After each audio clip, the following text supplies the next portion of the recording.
1946 to 1947. On 8 August 1946, following the League's rejection of the Cabinet Mission Plan, the Viceroy invited Congress to form an interim government and Nehru accepted. There was a meeting between Nehru and Jinnah, but each of them kept to his lair of stubbornness and their talk came to nothing. Pandit Nehru loved words. Qaidism loved the law behind them, and there was no level on which they could meet in harmony. On 24 August, the Viceroy announced the names of his Congress nominated interim government, with Nehru as his vice president. That evening, without reference to Jinnah or the League, Lord Wavell broadcast an appeal to the Muslims asking for their cooperation. For Jinnah, this was a naive and extraordinary request. He answered on 29 August in a speech at Bombay. The Viceroy has committed a double betrayal in going back to his solemn word, and in ignoring and by bypassing the Muslim League. I do not know whether the British government or the Labour Party are really in possession of the true facts, but I suspect that there is a move to black out the true facts from the British public and press. The Viceroy's action today is nothing but a wicked breach of the Declaration of August 1940 made by the British government, to which the Labour Party was committed. On 2nd September, when the Congress interim government came into power, the Muslim League copied Mahatma Gandhi's old tactics of non-violent protest. Every Muslim, from Qaid-e-Azam to the smallest and most frightened little man in his hut, was asked to fly a black flag from his housetop in silent contempt for the Hindu government. The millions of black pennants all over India only emphasized the differences between Hindu and Muslim neighbors and excited the enmity that was so soon to lead to slaughter.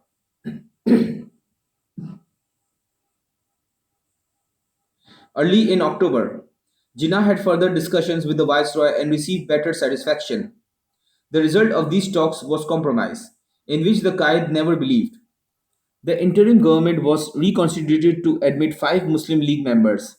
Jinnah appointed Liaquat Ali Khan as leader of these five, and at the first meeting he charged his colleagues to work for the good of the man in the street and not for the purpose of party gains.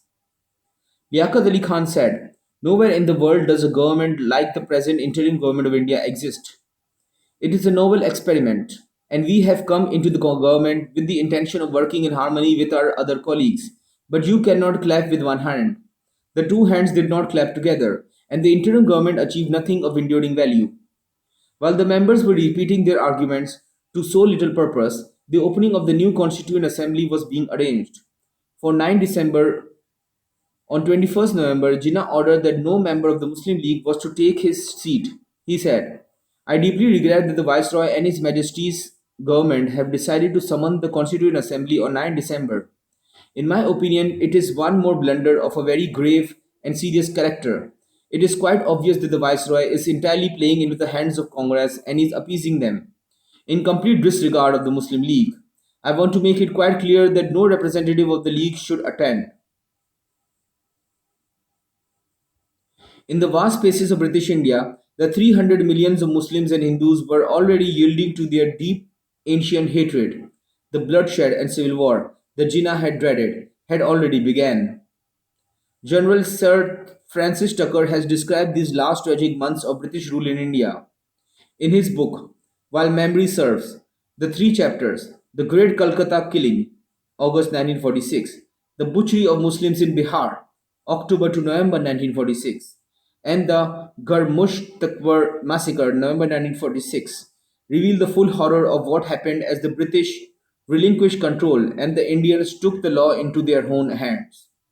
The Great Calcutta Killing began on Direct Action Day, 16 August, a warm, sticky, familiar day in the monsoon, when big numbers of Muslims congregated to listen to the explanations of their leaders. Hindus and Muslims soon turned on each other with their vicious knives. General Sir Francis Tucker describes the unbridled savagery, with homicidal maniacs let loose to kill and to maim and burn. The underworld of Calcutta was taking charge of the city. The market itself was strewn with bodies.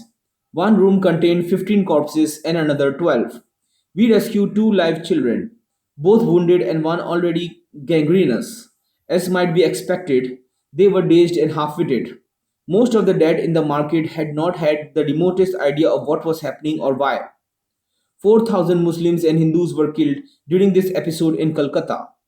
During October and November, in Bihar, great mobs of Hindus turned suddenly, but with every preparation for the deed, upon the few Muslims who had lived and whose forefathers had lived in amity and trust all their lives, among these very Hindu neighbors. The number of Muslim dead, men, women, children, in this short, savage killing was about 7,000 to 8,000. In the United Provinces, even pregnant women were ripped up, their unborn babies torn out, and the infants' brains bashed out on walls and on the ground. There was rape, and women and children were seized by the legs by burly fiends and torn apart. This is from the records of a responsible senior officer, not one who lived in a cloud of political unreality, but one who saw these horrors and whose task it was to try to assuage them. The scene moves to Whitehall. The reports of the massacres of the impasse within the interim government inspired the British cabinet to one last resort at reconciliation. The Prime Minister announced that Lord Wavell, Muhammad Ali Jinnah, Liaquat Ali Khan, Pandit Jawaharlal Nehru, and Sardar Baldav Singh, representing the Sikhs, were to arrive in London on 3rd December to confer with His Majesty's government for the last time, in an effort to save the cabinet mission plan. The Viceroy and the Indian leaders all flew to London in the same aircraft. A reporter from Time magazine searched out some crisp details of the journey and of the behavior of the strangely mixed company and wrote an article entitled Flight to Nowhere. In a front row seat sat Jinnah, with his hawk's head buried in a book pointedly titled A Nation Betrayed. Behind him sat Nehru, wearing Western style clothes for the first time in 8 years.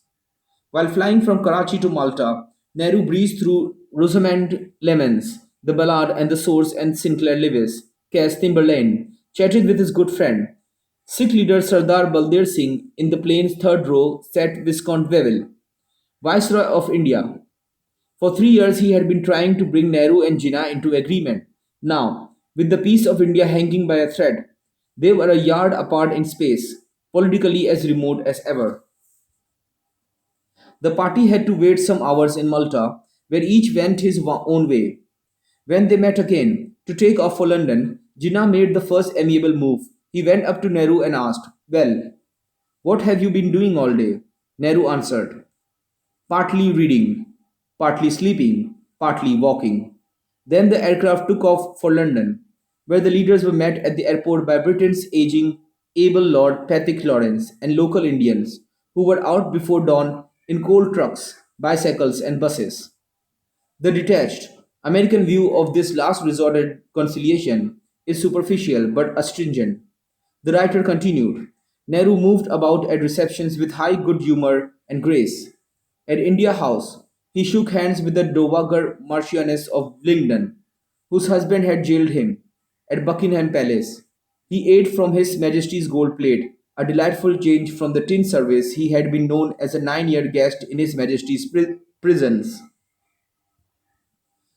Jinnah was socially crusty, giving the impression of a man deeply aggrieved. When the travellers got down to cases, however, it was the smiling Nehru who proved most stubborn. The arguments of the conference tables at Simla were reawakened in London. Neither the Congress nor the League leaders were willing to make any concessions, and the meeting fell apart in 3 days. Mr. Attlee insisted that His Majesty's government would not withdraw from India unless the Muslims were represented in framing the new constitution, insisted that the British officers and forces would not quit if this meant leaving all power in the hands of the Congress party.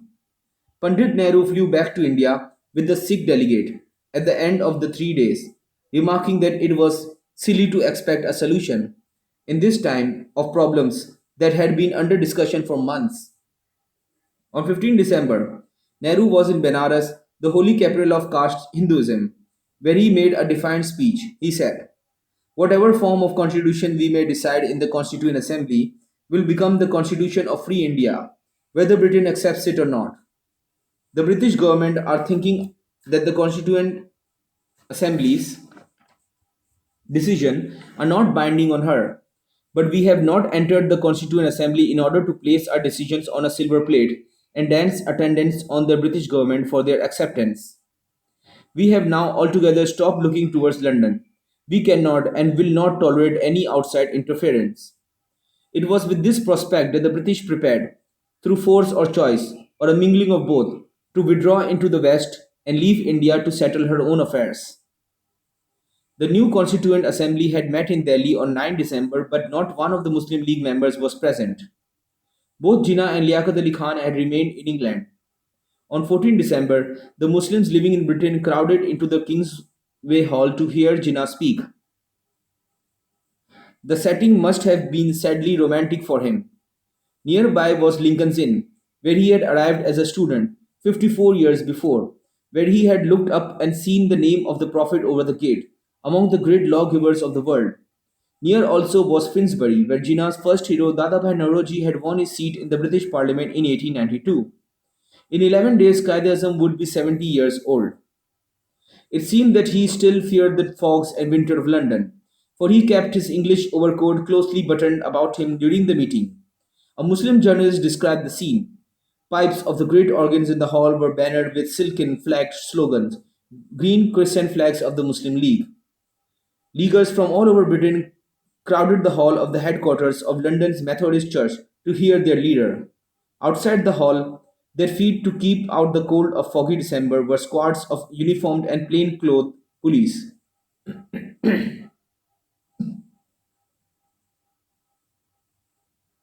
The British press photographers filled the front row of the hall with their cameras loaded and resting on their knees.